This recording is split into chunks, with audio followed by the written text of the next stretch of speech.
You wanted it, you got it. Shake them ropes, unfiltered.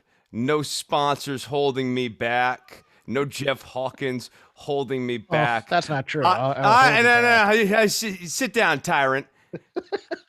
My name's Chris Novembrino. I'm the host of Shake Them Ropes. Joining me on the show today is Jeff Hawkins. Welcome back to the show, Jeff. Great to have you back.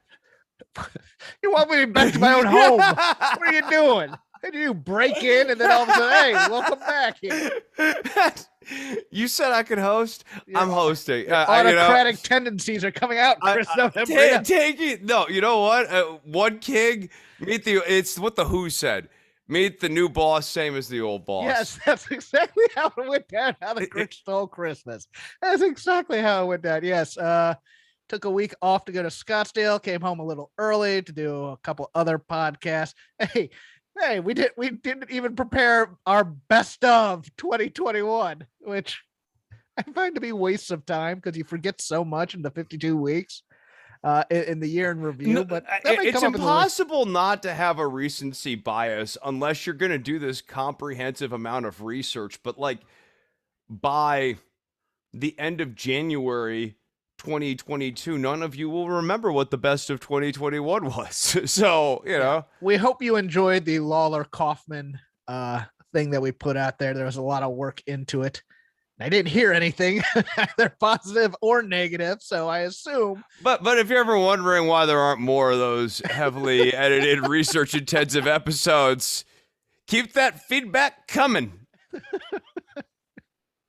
You sound bitter. Look, I'll give a little lazy river preview here. I guess I'll name one thing that I really enjoyed this year in wrestling. And that was the fact that Tully Blanchard on my national television broadcast got a win in a 6-man against the Jurassic Express. I thought that was fantastic. I liked that. I liked Blood and Guts, except for the ending. That was kind of dumb, and then it didn't lead to anything. But there was a lot of good things in wrestling this year. Yeah, I mean, it's certainly not been an absolute barren desert for the year. I would say it was a down year, generally speaking. If you're an AEW fan, you might take that personally. I'm looking at kind of the bigger picture here of all of the different companies. Ring of Honor going under, Impact Wrestling sort of being, NWA coming back to the sound of one hand clapping. Yeah. And then I think maybe the biggest headline of the year for me would be WWE becoming a weird type of B company, but a B company in the sense that while they still have A-level production resources, the actual television production has gotten even worse than before. I mean, some of these jumpy cuts and some of the editing and some of the way the shows have been shot here in the last year have been really bad. And the wrestling is B-level at best on a weekly basis. I like, it's weird because it still looks good. It's well lit. They have more money than the average company. But like when you look at like Ring of Honor, you look at their turn towards being lean and mean surprised me quite a bit, to be honest with you. Yeah, I mean, it's happened at a much faster rate than I anticipated. It's almost like they decided. It's almost like they decided there's not going to be an arms race in this wrestling war. They're gonna let AEW sign whoever the hell they want, and they're just gonna go with their 15 or so guys that they really like, and that's gonna be it. And that's a little shocking to me. It's weird to see. I mean, people have been joking about the end of the Wednesday Night Wars with the Undisputed Era and everything this week. It's weird to see that WWE effectively decided to just stop fighting. Yeah. And it's so un-Vince-like. And that is only in starker relief seeing Vince on television in recent weeks here. And he's still preaching the same gospel of Vince of like, never have friends, crush your opponents, blah, blah, blah, ruthlessness. And then you have this going on. It is strange. And what it's resulted is WWE You called it lean and mean. I just say they're a lower tier company at this point. I mean, the wrestling on Dynamite is better, and generally speaking, Dynamite is a better shot show. Maybe they have fewer resources in terms of production or whatever, but WWE has more money and puts together some really, really, really horribly acted crap, and they've put out a lot of notably bad crap this year. This is the year for me where WWE took a serious step down. And I'm not saying it's their first step down or anything like that, but like if I'm looking at the headline for WWE, they just became a lesser company over the 2021 year. Don't worry about Veer's coming. Yes. I have not anticipated someone's arrival since the last time they did this. It's somewhere between Glacier and Hook for me. Emelina and Brodus Clay.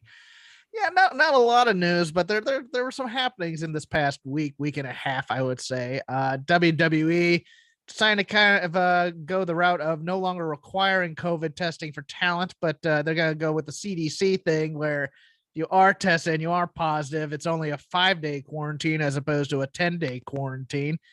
Some reports that both Seth and Becky were both COVID positive at one point. They've taken some precautions to quarantine the top talent from day one for this last week, not putting them on house shows or even on Raw. Coming to Raw, if you notice, they're kind of working with a skeleton crew this week.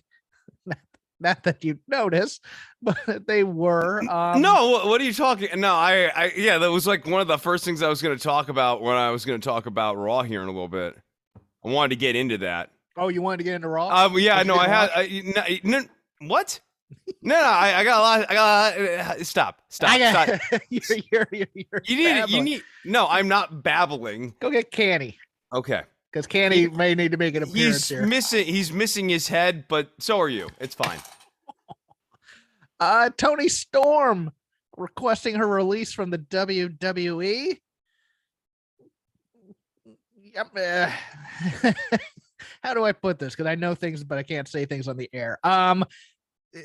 People were kind of gobsmacked by this, but at the same time, it wasn't because WWE wasn't high on Toni Storm. There were plans to continue this Charlotte story, perhaps giving Toni Storm a bit of a makeover, other plans, quote unquote. But Toni Storm said, nah, I've kind of had enough. Can I go? And hey, given the number of people they cut for quote unquote budget reasons, you can't exactly ask for a release and then say, no, we need you right now. I think all you need to know is the fact that they blew off Charlotte and Toni Storm on a Christmas Eve edition of SmackDown that nobody watched. That's all you need to know about this. And this is probably a smart move on her part, given the landscape of professional wrestling right now. She will, to me. That's what I was thinking about. I think that Toni Storm is maybe making an extremely calculated decision here, going that AEW sorely needs someone else who can be an alpha figure in their women's division other than Britt Baker. And Toni Storm can 100% fit that bill. And she hasn't had a main roster contract very long. I mean, it's not like she had a lucrative deal necessarily with WWE. She was just on the roster under a year off of her NXT contract.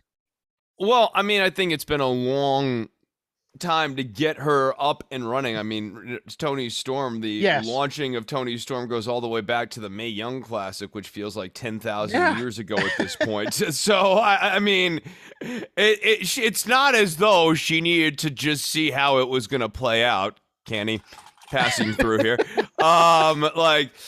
So I think that's part of it. I think the other part of it is this Charlotte thing.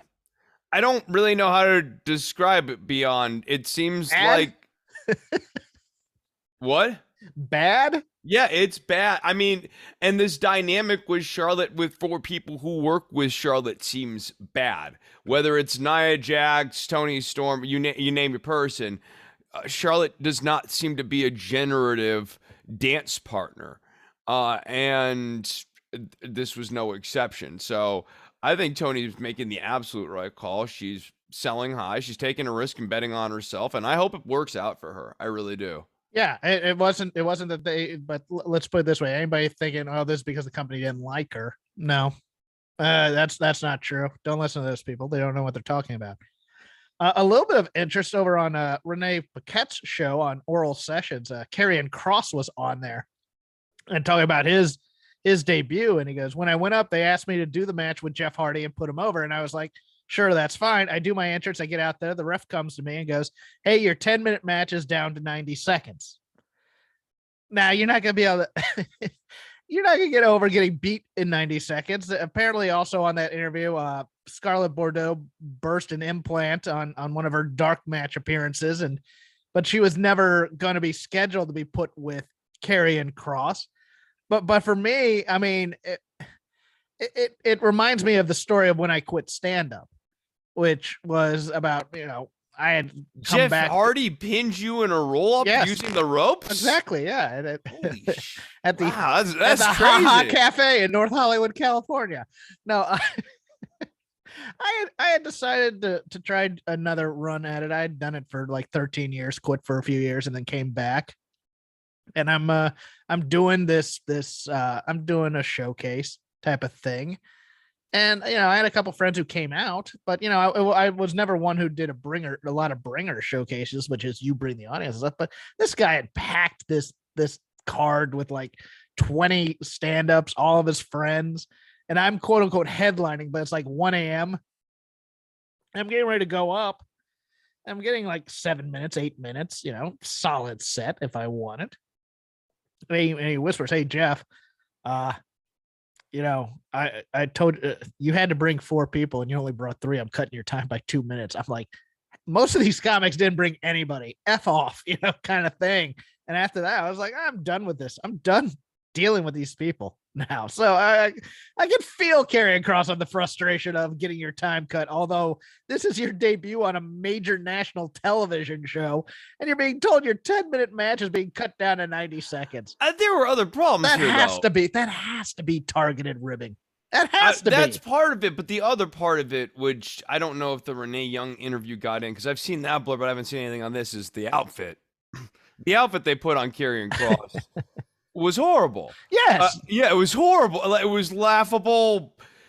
People were coming up with all sorts of different punchlines for the outfit that he was wearing. I remember seeing it on my TV screen, taking a photo of my TV screen, which I rarely do, and texting it to Cody and going, what in God's name is Karrion Kross wearing here? They destroyed everything that made the gimmick good. From Scarlett to sort of his mystique, they started getting into him talking a lot, and the more Karrion Kross has talked, the worse it's always been. And this was Farouk in this is when they debuted Ron Simmons as Farouk. Farouk Assad. Farouk Assad, the modern day warrior, modern day gladiator. Modern day gladiator. You're right. Yeah, and then they tried to team with Sonny for the cheap racial heat. Yeah, it was just bad. But speaking of cast-offs from the WWE, a couple of debuts in AEW. The dark tapings, one Jake Atlas, aka Kenny Marquez, appearing after originally retiring for mental health reasons. He came back. Tony Khan came out. Who could have seen that coming? Yeah, well, we'll talk about your cynicism in a second. But Tony Khan came out, congratulated him in front of the rest of the crowd on a great debut. I guess he's going to get signed, and you now got to kind of think of what could have been, because he probably would have been a pillar of this company, especially when they're going hard into the inclusionary aspects of what AEW was going to be. He was definitely going to be a part of that. It's interesting now. I mean, we'll talk a little bit about this within the context of it, but of the 4 pillars, of the real 4 pillars, not including Britt Baker, who is probably actually a pillar. Look, Darby's doing well, but I don't know how much longevity Darby's going to have just being Darby. Number one, it's interesting, right? Is Darby doing well, or is Sting a really good pairing for Darby? Yes. That's what I say I don't too. know. I don't know Right, because right. I don't know that Darby's promos have serious gaps. yes, Yeah, you know, if Adam he is a Page leaves, presence more than anything. I mean, if Adam Page leaves something to be desired, Darby Allin leaves more than something a lot of the times when it comes to these promos. Jungle Boy and Sammy Guevara, they've improved, but they're not there yet. You know, they can't carry a title, or they aren't allowed to for a long period of time. We'll get into that in a second in our lazy river discussion. But MJF is clearly heads and shoulders here.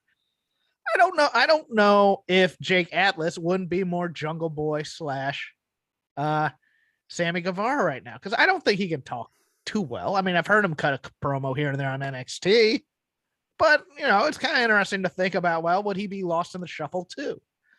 And I just don't know. I'm happy he's back. I hope, God, I hope that if he did have mental health issues, that they've resolved themselves. If it was just an excuse, like I don't feel like wrestling anymore. If he had a case of the SADS versus actual mental health issues, and I hate to be that flippant about it. I don't mean to be, but you know what I mean. Well, the sads can be really bad, but I totally Yes. get. I'm with you. I'm with you. I mean, as someone who's had like stuff that borders on like actual like real depression, or Major whatever. depression versus Yeah, just yeah. being a little bit But down. like but like I'm also talking about like there's like another tier of mental health, bipolar, that sort of Yes. thing. Yeah, Yes. where like you really actually need to get things stabilized. I am with you. I absolutely I hope that that the issues are resolved. There's a little bit of the Kylie Ray thing nagging in the back of my head. Where I hope it's not wrestling that does this to him. But yeah, and also just to move on from that, another talent, ex WWE NXT, Mercedes Martinez making her appearance in AEW. A welcome addition, in my opinion, as a strong veteran presence in the women's division who can actually go in a match. And a new and different heavy from Nyla Rose, who can sort of like serve a similar function in the division. Problem kind of being that she's paired with Jade Cargill, who that She match stinks. last night, She stinks. She stinks. she's not very good, and she hasn't improved to the point where she can carry a match. She's the ultimate warrior. She's the ultimate warrior. If she were the ultimate warrior, she could at least get over on 2 or 3 moves in 30 seconds. That is true. The ultimate warrior. Some of the genius of some of those matches is at least the gorilla press looked good. It's what you knew what the Ultimate Warrior couldn't do, and you knew what he could do. Yeah. I don't know what Jade Cargill can do at this point. And that's the problem for me. I like her. I think she has a great presence. I think she does way too much posing.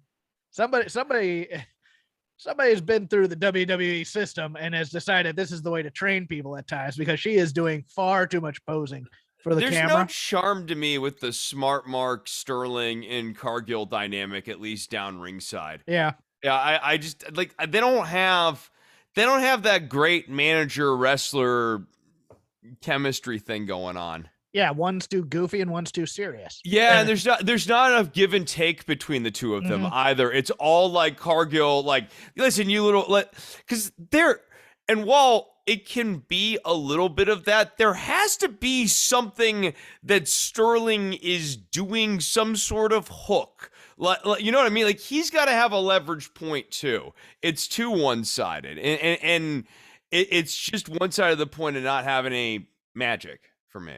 Yeah, I've rarely been frightened watching a performer be with someone, but when Jade Cargill left her feet when she was supposed to be planted to catch Thunder Rosa, I got a little nervous. Look,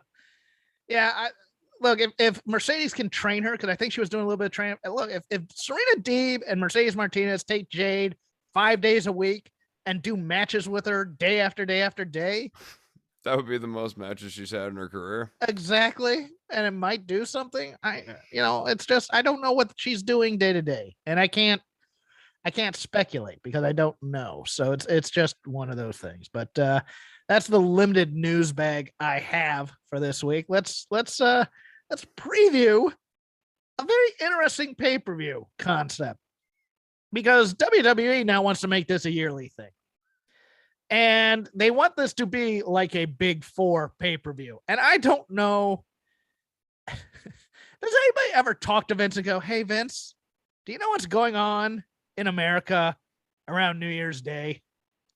How can you have two of your big four pay-per-views happen in the same month? Exactly. Like what kind of sense does that make? And like they're both going up against Wrestle Kingdom, which I know is not a direct competitor, but like just no. They're going up against the NFL. They're going up against college football. Well, the Rumble is. The Rumble goes up against the NFC Championship, I think. This year. Yeah, right. But playoff. College football reigns in America around the new year. I'm sorry. It's not always going to be on January 1st. It depends on the day it's going to be on. It might be on, another day if it's on a weekend, I guess. But it's just to me, it's just like, what are you thinking here? Especially 3 weeks before the 3 weeks before the pay-per-view that's supposed to kick off your quote unquote peak season. But Rumble to Mania is where the money is. Why do you want a big event on January 1st to then lead to the Rumble? I don't get that. But I mean, and I don't get how. I don't get it, right? Like this is a company that's really kind of trading on keeping casual fans at this point and really devoting your New Year's Day to WWE. Watch more crap. It involves being kind of passionate about crap watching. Like you have to be sort of a passionate watcher of such things to want to do it on New Year's Day. Chris, did you watch Raw? Oh yeah, I loved it. It was great. I didn't watch it. Oh, you didn't? Okay, well, I read about it. No, I'm gonna. Okay, well, that's all right. Look, sometimes that happens to me too, buddy. Let me get up the Raw results here. We can go through it together. I loved this show. I would say this is one of the hottest shows of the year for me, personally. Chris, people don't know, so just tell them what you told me pre-show, please. Yeah, so we are doing a new segment this week, which is called Chris Reads About Raw. Which is predicated on the notion that I did not watch Raw, and I mean, we'll see if I regret that, and that's sort of the premise. We're going to keep reading about Raw until I regret not having watched one of these shows. So I might be doing a lot of reading here in the future. I'm gonna try and pick these winners without knowing. We're gonna do that too. I'm reading this to you. I have not watched this, so we're going to find out together, but I'm going to obviously know the results. So, Randy Orton and Riddle entered as the announcers ran down tonight's show. That was very exciting. All right, I'm cutting this off. You are not. You are not cutting. No, you're not cutting this off. I'm continuing. I'm plowing through you. So, match number 1, Hawkins. Riddle goes up against Chad Gable. I want you to guess who won, but I also want you to try to guess the match length. I will guess probably somewhere in the 2-minute range, and Matt Riddle won. Matt Riddle wins in 4 minutes. 4 minutes, okay. Next, we have Randy Orton, and he goes up against Otis. So you've already figured out what this story is. It's the 2 singles matches for the tag team that will ultimately face off. Who wins in this match? But it's not even the tag team that'll ultimately face off because they're facing the Street Profits at day 1. I don't know. Maybe. The story is, I guess, Otis doesn't have a neck. So Randy can't do the RKO, supposedly. But then I guess, because I read about this, he did the RKO. So I'm thinking... Randy obviously beats Otis here in another 4-minute match, and then there's a beatdown afterwards. Nope. Orton ends up defeating Otis in 3 minutes and 28 seconds. And then after the match, Orton joke teases that he's going to give Riddle the RKO. So let's go through this day 1 card, shall we? No, Veer Mahan's coming. I'm not done here. I'm not done here. I'm not done here. We had a mix. Okay, here you go. Skip to the Edge Miz segment so we can do that part of. Okay, who won between the Street Profits and Dominic and Rey Mysterio, Jeff? I'm guessing the Street Profits since they're going for the tag team titles. Okay, nicely done. Fine. We're skipping ahead. AJ Styles defeats Apollo Crews. That might be a good match. That might have been okay. Commander As Is was there. Wait, they're doing an AJ versus Omos feud. And now he has to face Aziz to get to oh my god. I told you this, Chris. There can only be one giant at one time, and having two of them means one of your giants is gonna get sacrificed, and it's gonna be As Is. Yeah, and at some point, I guess Grayson Waller showed up here. Oh yeah, because they're doing the NXT crossover, and now they're desperate for fans there. Yeah. It turns out that when you get rid of everyone interesting on the show and replace them with people who can't really wrestle. All right, enough of this. Read about the Ed. You have no patience, and you act like we had such a loaded show here today. like there was just Dynamite. There was jam packed like an episode of Dynamite. We had to cut and move past everything. Where is the Edge thing? I don't know. What's the Edge thing? It's the Miz renewing his vows with Maurice. Oh, okay. So Eric Bischoff is there. For no reason. And I don't know. Who cares? The Brute music goes off and black liquid drops from the ceiling, covering Miz and Maurice and Bischoff. And Edge laughed as the show ended. Your go home segment. Oh my god! What are we doing? They're just. That was a hot show. Oh yeah, hot show. One of the hottest shows of the year. Well, day one, pre-show match. Pre-show, Chris, Cesaro and Ricochet on your pre-show as a tag team against Ridge Holland and Sheamus. Ricochet re-upped with this company. Can you believe it? Who do you like, and why is it Ridge Holland and Sheamus? It's got to be Ridge Holland and Sheamus, Jeff. And I'm going to say because can Ridge Holland and Sheamus coexist? No, I mean, I think the question is we got to see what kind of upside this Sheamus guy has. Can we see how it plays out with Ridge Holland? Yeah, we'll see how it plays out with Ridge Holland. Oh my goodness. Because we're not seeing how it plays out with Cesaro. We didn't. And we're not going to see how it plays out with Ricochet. Cesaro, Ricochet, go kill yourself for the kid and then get pinned by Sheamus. That's what's going to be. RK Bro, Randy Orton, and Riddle against the Street Profits for the Raw Tag Team titles. Has to be RK Bro, right? RK Bro, yeah. Well, the only reason I'm hesitating is that my assumption is that when RK Bro loses the titles, it will be kind of a surprise and Orton will lose his shit on Matt Riddle.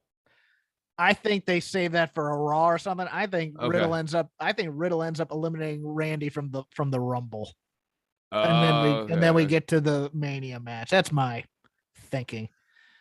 In a main event in no arena anywhere, Drew McIntyre against Madcap Moss. They put this on a pay-per-view.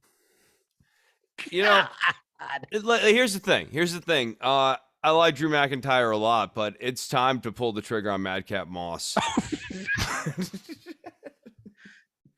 Will Baron Corbin come in and cost Drew the match? That's the only question here. And I say no. I say Drew McIntyre wins in a fun-filled. Oh, there are people who we want them to pay for this stuff. Becky Lynch, your champion, versus Liv Morgan in the worst women's title build ever, possibly, for the WWE Raw Women's title. Liv Morgan is not winning. I mean, what world? I get. Look, she's been a WWE fan all her life, which makes her a geek. Makes her a geek to most people, and I just don't see Liv Morgan. She got the comic book treatment, right? Like she got like a comic book vignette, right? I think. Or is it someone else? No, that's Xia Li. That's Xia Li. Okay, that was cool. The one that she got in NXT was real cool. I don't know what Liv Morgan's got. I remember that she's had the whiny thing and the cryy thing. Yeah. Yeah, no. The only reason they give this to Liv Morgan is if Becky Lynch is going to win the Rumble, and I hope not. Well, okay, no, hold on. What if Bex has issues because of COVID-19, That could be it. and they actually do end up giving it to Liv Morgan, even though the plan was probably to not give it to her. Here's what you do: you have Liv Morgan beat Becky, and then on Raw have Charlotte come out and just beat Liv. That does seem to be the way Charlotte Flair That would booking probably pattern operates. Oh my yeah, god, they do that, wouldn't they? Well, we don't have any stars. Better go out there and let Liv lose in 30 seconds. Uh, although I could, you know what, I could see Liv winning. You know what I could see if Becky has COVID, then they bring out Bianca Belair and then she beats Liv Morgan in like 30 seconds. just like WrestleMania. That's how Bianca's getting her heat back, you see. Yeah, sure. And then everything old is new again. It's great. Edge versus Miz. Oh, Edge hasn't been looking edgy lately. He looks his age, and we got a guy who works one style. You get a Miz match. I don't know. I think Edge wins. It's fine. I think Miz wins in some fluky thing based how about off. how about this? How about Maurice interferes? Yeah, and then we get mixed. And then we get a mixed tag at Mania. Beth with Edge and Beth versus Maurice and Miz. Yep. So I think Miz wins here. That'll get tickets for second night. Oh man, that's gonna put butts in seats. Yep. In a never before seen match for the tag team titles for WWE SmackDown. The Usos, Jey Uso and Jimmy Uso versus the New Day, Kofi Kingston and Xavier Woods. This is a fresh pairing, so no, there's a lot of ins, a lot of outs here. You can't complain because hey, the Midnights and the Rock and Rolls fought all the time, and the Midnights and the Fantastics fought all the time. It's gonna be a fun match. No, it's not that. I mean, it's gonna be a fun match. This is not that interesting or fun of a story. No, it's not. It's all gonna tie into the bloodline somehow. If this was a fun story, dude, no, like these guys have good enough chemistry that I'm with you, like the Midnights and the Fantastics or whatever. You can just do it, and it's always good. But there's just not a fun story right now, and the bloodline story has gotten convoluted and boring, and you don't. It's not like you can't wait to see what's going to happen next or what's the next twist and turn. In what was originally supposed to be a 2-way and then a 3-way, and now it's a 4-way for the WWE Championship. Big E taking on Seth Rollins, Kevin Owens, and Bobby Lashley. And I think they changed the title. I do. I think Bobby Lashley's going out with this title. Maybe so. Unless the whole thing, I mean, look, I could see Big E retaining, and this 4-way is just window dressing to get to Big E and Bobby Lashley for Mania. This 4-way is the exact sort of short title reign padding victory that you do as a prelude to taking the belt off of Big E. So I think Big E prevails here, but his title reign is sadly not long for this world. No, and it's going to be Bobby Lashley to take the title from him. Like somehow Big E pins. Okay, so the real story here is who gets screwed out of winning this match, because they're going to be the one to ultimately continue on in the feud with Big E. I think Bobby Lashley gets screwed somehow by Seth or Kevin, and then Seth and Kevin, who are kind of the knucklehead B villains here.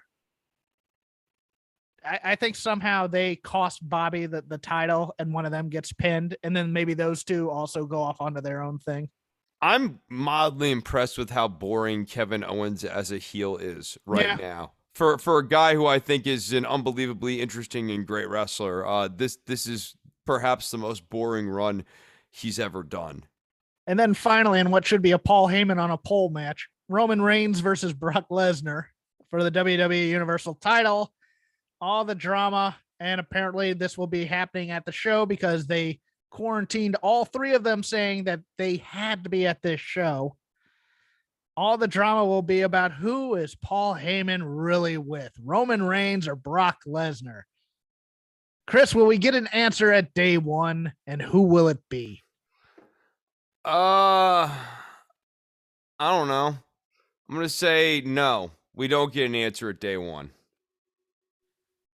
I'm gonna say it's time for the great reset. I think Heyman goes with Brock because Brock ain't exactly lighting the world on fire as a babyface, in my opinion. He's funny, but he's unnatural in the position, in my opinion. And I think we get a Roman Reigns goes off into the wilderness to think about what he's done for a while. I mean, I think that feels the most set in stone here with Omicron sort of flaring up, Roman Reigns' issues with leukemia, and while, again, not to get too lost in the weeds on this, and I'm not a medical professional, while Omicron is... No, but there are a lot of people on the internet who pretend to be one every day, so I just thought I would mention that as a refreshing change of pace from a lot of the pundit class. So while it does seem to be less serious, it does seem to be much more prevalent. And for someone like Roman Reigns, who has had leukemia here in the last 5 years, that should be more than enough to give him pause on kind of continuing his run right now and being in the general public. I wouldn't blame him at all if he was going to drop the belt right here. And so I guess my prediction would be based on that. Works for me. We'll see what goes on January 1st. I'll be reading about it before I watch anything. I never miss a show. Yeah. And now, as if this show wasn't already a lazy river of wrestling criticism, we open up the lazy river of wrestling criticism. Anything from actually the past 2 weeks, because we were off last week. Chris wants to discuss. Chris would like to read the rest of his Raw breakdown. I'll listen to it without interrupting. Will you? Oh, can you? Can you? You're up first, Chris. I'm done with that, pal. I'm done with that. You missed the trolley. You had it in your hands. You threw it away. It's fine. It's really fine. So here, I'll start with this. This is kind of like, I guess, a weird slant, but I'll go in this place. I can't get into best friends, dude. Like, I just like don't. Okay. As a team, they just don't do anything for me. And I didn't think that this main event here on Dynamite was. There's nothing to like say that was notably bad, but all like their babyface pep spots or whatever. Nothing. And it just feels like got to give the people what they want is their big spot in the match. And so this main event, while I appreciate that this is a story about the heels, it just made me sit around and think once again, man, the best friends, they're Denny's, man. They're on the street down the road for me. They're a place to go, but they're nothing special. They'll give you a lot of food for cheap. You have to wait a little while to get it. It's not craft food, perhaps. You know, it's made with some care, but not a lot. I just think they're overexposed. I do. I mean, it'd be great to have Orange Cassidy once every 2 weeks, maybe once every 3 weeks, but we're getting him every week, sometimes twice a week. You're like, okay, and getting him every weekend. There's no additional characterization from really the Jericho feud. There's been no arc since he tossed Jericho into the lemonade. Yeah, the arc is they joined Chaos, and we got Rocky Romero, and we got Ishii for a couple of shows. That's the arc right there, and it feels like this best friends arc has gone on forever, and it hasn't, because there was a feud with the Hardy family office. So you stand up and lift up a cat. There's cats everywhere. You don't even realize that there's cats upstairs. There's cats below me, to the left, to the right. I have cats all over the place. Yeah, it's one of those things where I'm like, and then you have it's like nobody really wonders why Chris Statlander's hanging out with these guys, and she's an alien, I guess. Still waiting for that thing to change, although I'm kind of liking the Layla Hirsch, Chris Statlander thing. Somebody brought up an interesting point, is that they are the anti, I guess, Team Taz, so to speak. Like Hook is like the anti Orange Cassidy. he's all intensity, as opposed to Orange, who's just kind of lackadaisical type of thing. And so that Layla Hirsch is the perfect pick because she's the anti-Chris Statlander, and I kind of dig that a little bit. I'm hoping for it actually. Okay, do you have something to add? No, I was just like thinking about that. That is interesting. Like Hook is the anti-Orange Cassidy, but like it's now got me thinking about like if Hook was actually in a match with Orange Cassidy, I don't know how the crowd would actually process that because I don't think they're gonna boo Hook. I guess it would just be a both these guys situation or something. The move that would make everybody go ape, and this might peek into something I wanted to talk about in the Lazy River, but now I won't. But like if Orange Cassidy no sells a big move from Hook, like Hook did the Rikishi driver on Bear Bronson, which was ridiculous. I don't care if he's Taz's kid. You already have one guy who's no selling moves in Sting. There shouldn't be a second guy, and it shouldn't be a kid who's 180 pounds is on his second match. I'm sorry. No, you now actually have me sort of mildly dreading a section where Hook and Orange Cassidy are doing moves, doing like brain busters to each other and no selling them. But like that's what I want there. And then I get on Twitter and I see a bunch of people going like, "This is great. This is a 6-star match. No, this is so funny. Like this is hilarious." And it's like, no, it's actually not. They're just doing like they're doing T-bone Taz plexes and brain busters and pile drivers. Avalanche brain buster from the top rope. Avalanche brain buster. They just stand up. That's what we want. That's what we're doing this for. I am going to go into Rampage from last week.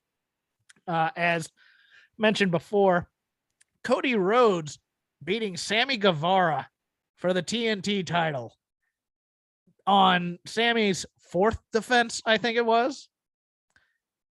And for me, the big picture here is that Pinnacle versus Inner Circle feud was not well thought out because we now had 10 people who were kind of listless for a good 4 to 5 months after Blood and Guts was not the end. Ortiz, the Proud Powerful guys, really. I saw them with Eddie Kingston. I was just like, oh, those guys, they're back. Yeah, cool. They were adrift for a while. Sammy was adrift. FTR was adrift. Wardlow and the chairman, and even MJF to a respect. It was kind of like, well, what are you going to do with these guys? Because they decided not to end the Pinnacle, the Inner Circle feud with Blood and Guts. They went right back to it 2 weeks later with if they lose, they have to break up thing, and then they win. Well, and then like worst of all, that whole, insofar as there was a story, there was a Sammy dropped the ball and then Sammy totally redeemed himself story that was supposed to build into him having some heat. He got this title. He got 4 defenses out of the title. And dropped the ball again. and dropped it to Cody Rhodes. And I just like, I don't think that this helped Sammy. It didn't help Sammy. It didn't help Sammy. I just like, I keep going back to that. And I know, and he is, his best promo work is with the sign cards. And I don't know how you sign card the story you'd want to tell coming out of this. Part of the problem was the feud for the title with Miro was about Fuego del Sol being his friend, and Fuego's, no offense to Fuego del Sol, but he's a dark guy. He's not an important enough character for me to care about Miro killing, quite frankly, to then get to Sammy, and Sammy then defeats him for his friend. But then we don't elevate Sammy as a champion of any kind. He just kind of does a few matches. And that's it. He never really cut a promo for it. And I mean, if anything, the whole Sammy getting the title thing was about getting Fuego del Sol his car back. Yes. Like the easiest way of understanding this story is that like Fuego, his used car back, by the way. his idiot friend gambled the car that he won on a low percentage title shot. Yes, he bet on himself, but like, don't bet on yourself if you're probably gonna lose. Don't bet on yourself if you suck. Yeah, don't bet on the other guy if you suck. Like, dummy. I'm gonna do my best. You No, don't do don't? your best. Do his best. He's better than you. Yeah. Like, bet accordingly. Come on, do your best, but bet accordingly. MyBookie.ag, not a sponsor this week, but please. Not sponsoring. You can use the code ropes over there. Yeah. I can give you games that are actually occurring this week if you're interested. No. So I just think like the Fuego del Sol story really is the only thing that was holding together Sammy's title reign. And once he got Fuego his car back, I guess that was the redemption. Now let's go to the other side of this tale. The Cody Rhodes story. Okay. I'm not into the shirt. I don't like the shirt. Winner, or was it heel babyface winner? Winner. I think it works. Now that he's hitting you over the head with it with the subtlety hammer, with the am I not gonna turn type of thing. And the promos, he's doing the WWE subtlety hammer of like, I'm not sure if I'm a baby face, I'm a twin. Like I think it would have been more gratifying if it came like a thief in the night. That's Is Dan Lambert a help or a hindrance on this whole thing? Because that whole thing is about how unlikable Cody is. I thought it was so weird having Dan Lambert be the vehicle for all of that. Yeah. I really was scratching my head over the choice of Lambert against Brandi Rhodes beyond the actual content of the promo and problematic language or whatever. Yeah, my issues with it started way before either Brandi or Lambert opened their mouth. I was just like looking, I'm like, really? Dan Lambert's going to be the truth to power guy here? Like, what are we doing? Yeah, you could have done this without the misogyny and could have just talked about Brandi and Cody as opposed to the crass, cheap stuff. And then we get into the actual content, which to your point, I don't really think I don't think it's possible to earn the misogyny. I don't either. Yeah, no, not. And in this one, it was on. Even if it was earnable, which again, I'm making clear, I don't think it was. I don't think it was necessarily useful because it made Lambert a heel and put sympathy on Brandi when, like, if you take the subtext of Cody Rhodes's heel babyface winner thing, he's like saying, I'm like a soft heel right now. Like the subtext here is like, I am turning heel subtly. Like I'm a dick. I'm a winner. Here's my other problem. I don't see why Brandi needs to be getting sympathy. Brandi's promo wasn't very good. I agree. And if you look at it, if you go back and watch Brandi Rhodes' promo against Jade Cargill before she got pregnant, it's the same verbiage to start with, which is scary because they decided to bring out the same character again that got when she came out like this with Jade Cargill, she got praises, including from me, because I really liked it. But it was the same opening line too. Who told you that this was open mic night tonight, et cetera, et cetera. And I was just like, oh man, this is the same promo that she cut against Jade. And it was cool then, but now it's like, she's just recycling you're a black belt. I'm a black bitch. I don't know. I just don't. Why is Ethan Page not doing the talking for this, since Ethan Page is the actual talent here and can talk? That's my question. I mean, that's the other problem with the Lambert stuff, right? Like the America's Top Team thing has really just been all about Dan Lambert, and it's not that he's in retrospect, it's the worst thing that ever happened to Scorpio Sky, breaking up SCU. Yeah, it's certainly not helping him. Yeah, we thought, oh, here comes his singles push. Yeah, no, it absolutely stalled out. And right now, especially against Adam Page, Scorpio Sky would be a wonderful dance partner for Adam Page. He'd bring out all the things we love out of Adam Page. You're not gonna have to drop the belt to him, but he'd be a wonderful title defense program for him. But yeah, no, instead he's been just sort of stuck in Lambertville, and it's clear people in the company like Lambert because Lambert is their proxy for certain commentators in wrestling named Jim Cornette. For them to like sort of my partner on the Dynamite show wondered if that was an ad lib because he was wondering if Brandy blew the line and she was supposed to come out and say low rent Jim Cornette as opposed to low rent Paul Heyman. I was so confused by that because when she said Paul Heyman, I was like, why would you Why say would you that? bring attention to the guy in the other company? Why would you say? Well, not even that. People like Paul Heyman. Yes. People enjoy Paul Heyman. I know that he plays but people enjoy like Paul. him. They like him. Cornette, that audience, that AEW audience, hates Jim Cornette. Yes. Hates him. And so then when Lambert said it, but then pivoted back to speaking truth to power about Cody, it was poorly done. It was poorly done. Don't get me wrong. The Transformer line was funny. I laughed at that. But again, it's funny in the wrong ways. The wrong people saying, like, Dan Lambert should be a reviled character who gets booed every time he comes out there. Constant heel, never says a good thing, always a piece of crap.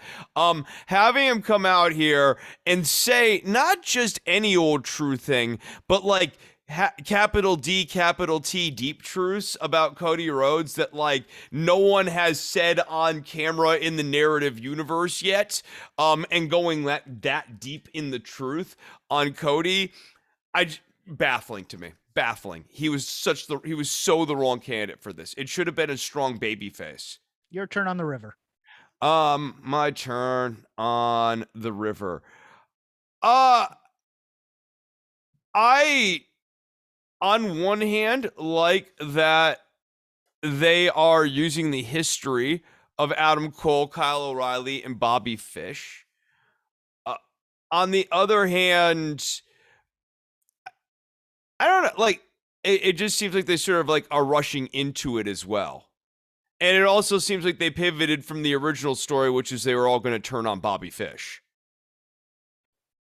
Okay, I wanted to know why we're having Kyle O'Reilly cut a promo on this show. Well, we know he's not a very good promo. That promo was bad on Wednesday. Yeah, I know we used to have heat in the other place, and I know that Bobby Fish has my back.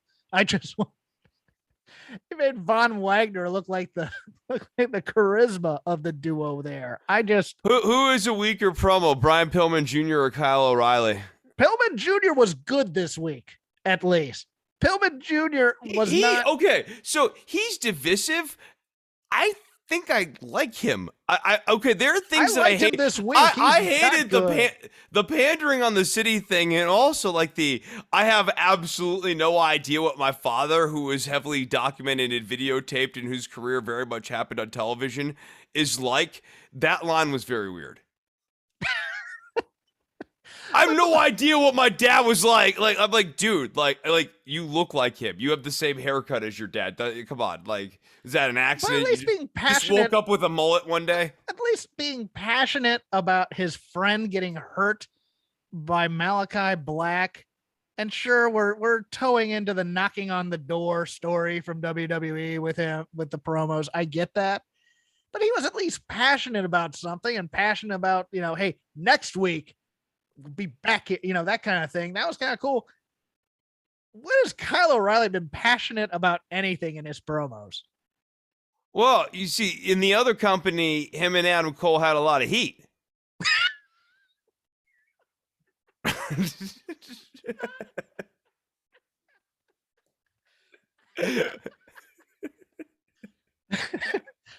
Sometimes the punchline is the same as the setup. It's McDonald's comedy for you right there. Yeah, so I get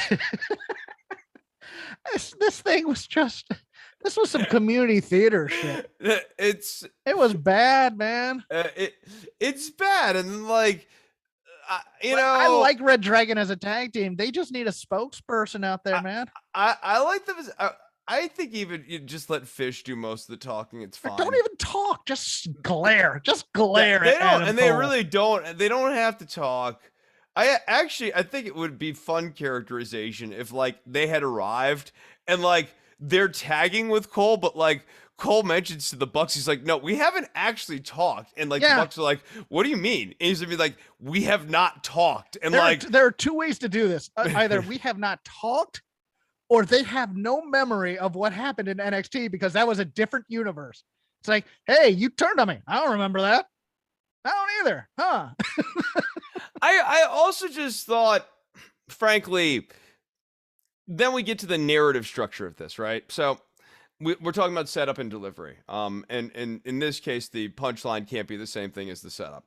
So the setup here is Kyle O'Reilly wants to know if Adam Cole is going to have his back tonight. He's getting in Adam Cole's face on this. Then the story of the match with Best Friends was one, O'Reilly did have Adam Cole's back. He makes that save midway through the match where he actually pushes Adam Cole out of the way and he ends up taking like a clothesline or something. Later in the match, there's a miscue. That miscue is not actually sort of sitting in any sort of tension with the earlier setup here. Adam Cole was just like in the wrong place at the wrong time. So it's not like O'Reilly didn't have Adam Cole's back. He did. He just ended up hitting the wrong guy with the axe and smash or whatever it was. Axe and smash. I don't.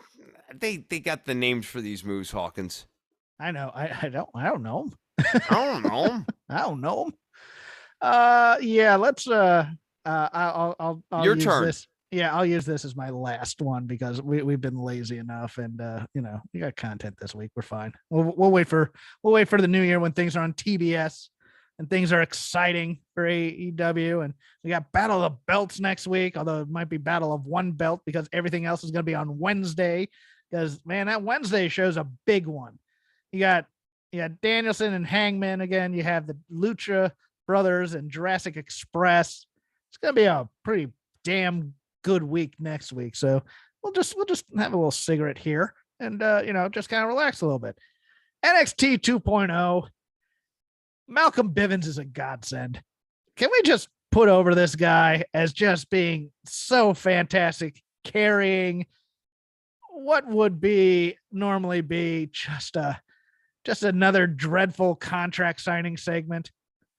The whole thing taken from Airplane of yes, I speak jive, where he's translating for Roderick Strong and then translating Roderick Strong for Carmelo Hayes and what's the name of the guy that's with Carmelo Hayes these days? Oh, Trick Williams, is that it? Trick Williams. I was about to call him Tate Trick Reed. Williams is I a was like star. about to make up a name.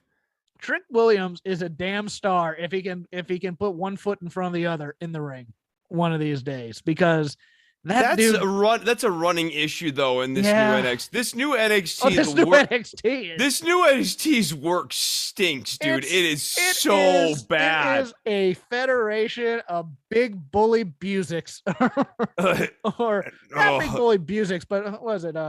Bruiser Bedlams. Who was the guy? It was one of those two that Cornette said couldn't put one foot in front of the other. But my God, you watch 205. And it might be Busik's not a bad retro example. Like Von Wagner and a lot of these guys very much have. Wagner in particular, like Wagner is just lost in there. He looks big, he looks the part, but like does not know how to wrestle. There are no good wrestling instincts going on there. Aren't they just doing drills, or are we teaching storytelling there, guys? Come on. These guys aren't like Grayson Waller and Odyssey Jones. Whatever her name is, could do a simple elbow. And Tiffany Stratton, she did her debut, and she stunk. She stunk so bad that all they could do was show the finishing move because she duffed the setup move, which was like this quintuple handspring cartwheel whatever, and she doesn't even come out of it gracefully. She gets to the end, like stops, and then does a forearm. It was they're doing creative wrestler stuff. Yes, for WWE 2K whatever, when they should just be, hey, you know what? Let's go for a back body drop. Let's do a suplex. Let's do a clothesline. Let's see if we can get through those. Now, what I'm gonna do, I'm gonna I'm going to do a flip here. I'm going to jump off the top rope, jump onto the that's third rope, really- do a suplex, catch him up in a back body drop, and then end up in a Tiger Driver 1978. It is the WWEification of indie wrestling in the sense that like all these developmental talents are learning is how to do their high spots. Their WWE assigned 5 high spots, and that is it. And you're completely right. What should be happening is arm drags, basic suplexes, snap suplexes, the occasional German suplex. Here's how you work on an arm in a match. Yep. You know, arm work, leg work. Let's work on a selling limb, emphasis. Yes. Make that the story and do it, as opposed to, well, hey, we're going to do more tumbling drills today, guys. I mean, and to your point, you're kind of hard pressed to watch this show and see from like a developmental standpoint what we're trying to develop. I'm not saying who we're trying to push. I'm saying what we're trying to develop in one of these matches. Like you don't see the leg work match. And I remember back in the day when we would review NXT and there'd be the match that was focused on limb work, and it was basically like a clinic for limb work. And you know, the tag match and stuff like that. I don't see it with a lot of these people. They have decided that personality is the main factor here. And while it is, you can't WWE likes to run 3-4 hour shows, Jeff. I'm sorry. Yes. If it was a 1 hour show, you're absolutely right. You can get away with personalities. Yes. If our pay-per-views were 90 minutes, you could do it with personalities. You'd need to have a good match somewhere in the middle there, maybe 2 good matches, but you could get away with that. WWE likes 2 hour, 3 hour shows, and somewhere along the way in that 2 or 3 hour experience, someone has to friggin' wrestle. Someone has to actually like do a good wrestling match, and it doesn't happen on WWE television. Like the year in review for WWE now is it's like personalities insofar as WWE has a vision of what personalities are. And these personalities are somewhere between mildly racist and just badly conceived. Like Tony D'Angelo this week, what was his comment? Petey Poppins. I mean, they're basically leaning hard into the ethno stuff. Even the Roderick Strong thing is leaning hard into the ethno stuff. Like this company isn't, and Strong and Hayes will be a good match, but like they're giving you maybe one good match a week on like 5 hours. They looked at NXT 1.0 and said, man, the real selling point here was the great wrestling. So you know what we're going to do in NXT 2.0? We're going to get rid of the wrestling and just go for the personality and see where that goes. And you're just watching this. And here's the problem. If these guys suck long enough, we're never going to be able to tell when they get good. I don't think, or when they improve. It's the Ty Conti factor, you know? Well, it's also hard. I mean, right now, there's sort of like approach to these guys improving too is, well, we're gonna have like AJ Styles or some legend come down here and basically work with you, save them. And right to that point, like Styles might be high enough to maybe save the ratings. That's what they're trying to do. Whoa, that's not gonna work. That's not gonna work. No, I mean, hey, it's Monday Night Raw's AJ Styles. who has spent the last year as the goober nerd partner to Omos. Yes. Yeah, the incapable older guy. I mean, like you've been giving him such a star presentation here over the last year, as a heel. I can't wait to see what the heel does on another television show. Just walking down the hall of the Performance Center one day and, hey, kid, oh, wow, it's Monday Night Raw's Kevin Owens.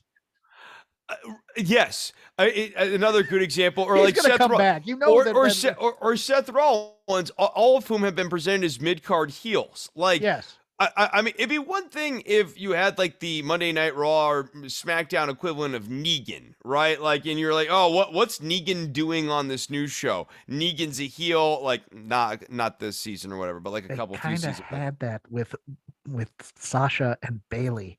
And they blew it. And they blew it. Right. Like you'd actually be interested in seeing, what's Negan going to do on this new show? But like, you don't care what like mid-card level Walking Dead guy is doing. That's random Stormtrooper number 13. What's he doing in this Star Wars movie? Loved. Who's like a mid-level military officer at like episode 5 or 6? Admiral Piet from like Empire Strikes Back. Yeah, right. Admiral Piet. Ah, man, glad for that follow-up on Admiral Piet. Yeah. Oh, look, Grand Moff Tarkin's made a return. Tarkin, that was the name I was looking for. I was like, get some more Tarkin follow-up. Gotta get that Tarkin lore in. Peter Cushing needs the money, you know. Well, no, don't get me wrong. Solid presentation, but Oh, would you like to close up the lazy river? Or do you want to make that it? I mean, if you have something, I'll go with it. Okay. I actually think of all the people that they have who are kind of interesting, Andre Chase seems to be good at this thing. Yes. And he's completely miscast as a heel at this point. And he's starting to get this crowd that kind of craves irony is starting to get over on the TV. And that's what they don't want. They don't want this ironic, detached cheering for the heel stuff. They want the pure babyface heel dynamic, but they want it to be organic for their baby faces. And what they're gravitating to are people who are actually good at the personality part, who actually, sell it and commit to the bit. And Andre Chase commits to his bit, no matter how bad it is. Yeah. And then outside of that, I mean, this Idris Inofi versus Von Wagner feud, I think is going to help nobody. They've already had Von Wagner lose. It's not even, yeah. Yeah, I see no point. I don't care what Robert Stone's involvement is in this angle, but I don't see Robert Stone helping either. If it's a swerve and he takes Idris Inofi, it's not going to help Inofi, and if he takes Von Wagner, I don't see it actually helping Von Wagner either. I want to end with a positive. I'm going to go back to okay. I'm going to go back to Dynamite from last Wednesday. That 6-man with FTR and MJF versus Sting, Darby, and CM Punk. That was fantastic stuff all the way around. MJF and FTR had matching tights. Punk comes out in the Surfer Sting makeup and tights, the long black tights. Sting has and it was like transitional Surfer Sting circa 95. Yeah. A little bit. I think it was more early because I think Darby was kind of doing the pink transitional Sting from the early 90s WCW. Well, Punk with the dark hair makes me think of Sting 96 when Sting had the dark. No, you're not wrong. You're not wrong either. And then Sting with the CM Punk makeup. I mean, Darby killed these three on that.